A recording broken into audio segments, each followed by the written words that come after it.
Buổi chiều ngày 26 tháng 4 năm 2023 tại Warren, Michigan, bắt đầu giống như hàng ngàn buổi chiều khác.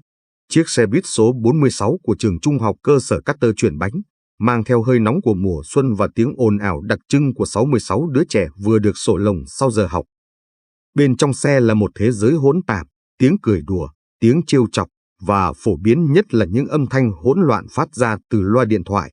65 học sinh đang chìm đắm trong những video TikTok ngắn ngủi, những trận game nảy lửa hoặc những dòng tin nhắn không hồi kết.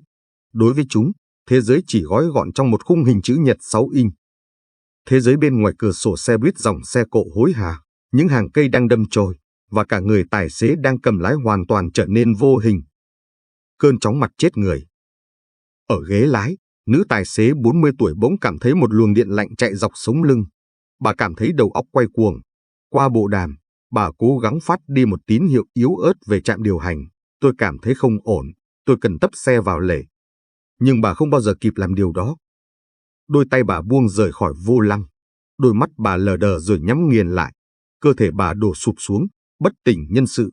Chiếc xe buýt nặng hàng tấn, chở theo 66 sinh mạng, giờ đây trở thành một con quái vật sắt không người điều khiển, đang lao tự do về phía giao lộ đông đúc với tốc độ không hề giảm.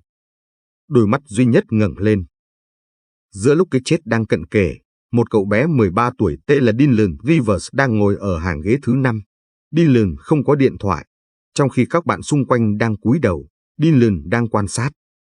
Cậu không nhìn vào màn hình. Cậu nhìn vào gương chiếu hậu. Cậu nhìn thấy cái gục đầu bất thường của người tài xế. Cậu nhìn thấy chiếc xe bắt đầu chệch làn đường, hướng thẳng vào dòng xe ngược chiều. Trong bộ não của một đứa trẻ 13 tuổi không bị nhiễu sóng bởi mạng xã hội, một tín hiệu báo động đỏ vang lên dữ dội. Tôi nhìn thấy cô ấy buông tay. Tôi biết mình phải làm gì đó ngay lập tức. Dylan nhớ lại. 2 giây giữa sự sống và cái chết. Dylan lao lên phía trước như một mũi tên. Cậu không hét lên trong hoảng loạn, bởi vì hoảng loạn sẽ làm mất thời gian.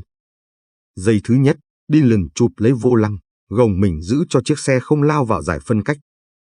Giây thứ hai, cậu tìm thấy bàn đạp phanh và đạp dứt khoát. Tiếng lốp xe rít lên ken két trên mặt đường nhựa. Chiếc xe dừng tụt lại, chỉ cách cột đèn giao lộ vài mét ngắn ngủi. Khói bụi mù mịt. Sự im lặng bao trùm trong giây lát trước khi những tiếng la hét bắt đầu vang lên từ phía sau. Dylan vẫn giữ bình tĩnh. Cậu quay lại phía các bạn và ra lệnh bằng một giọng đanh thép. Ai đó hãy gọi 911 ngay lập tức, ngay bây giờ. Lúc này, 65 đứa trẻ khác mới ngước mắt lên khỏi màn hình điện thoại. Chúng ngơ ngác, không hiểu chuyện gì vừa xảy ra. Chúng vừa bước ra từ một thế giới ảo để đối mặt với một thực tế suýt chút nữa đã lấy đi mạng sống của chính mình. Ngày hôm sau, câu chuyện về Dylan lan tỏa khắp nơi. Nhưng với Dylan, phần thưởng lớn nhất không phải là sự nổi tiếng. Đó là khi cậu nhìn thấy các bạn của mình bắt đầu cất điện thoại vào túi để trò chuyện với nhau và ngắm nhìn bầu trời, đứng cùng bố bên cửa sổ, nhìn thế giới rực rỡ sắc màu và nhận ra rằng sự chú ý chính là món quà quý giá nhất mà chúng ta có thể dành cho cuộc sống này. Sự khác biệt giữa Dylan và các bạn không nằm ở chỉ số IQ, cũng không nằm ở sức mạnh cơ bắp. Nó nằm ở sự hiện diện. Khi bạn cúi đầu, bạn từ bỏ quyền kiểm soát thực tại. Khi bạn ngẩng đầu, bạn có cơ hội để trở thành người hùng của chính cuộc đời mình.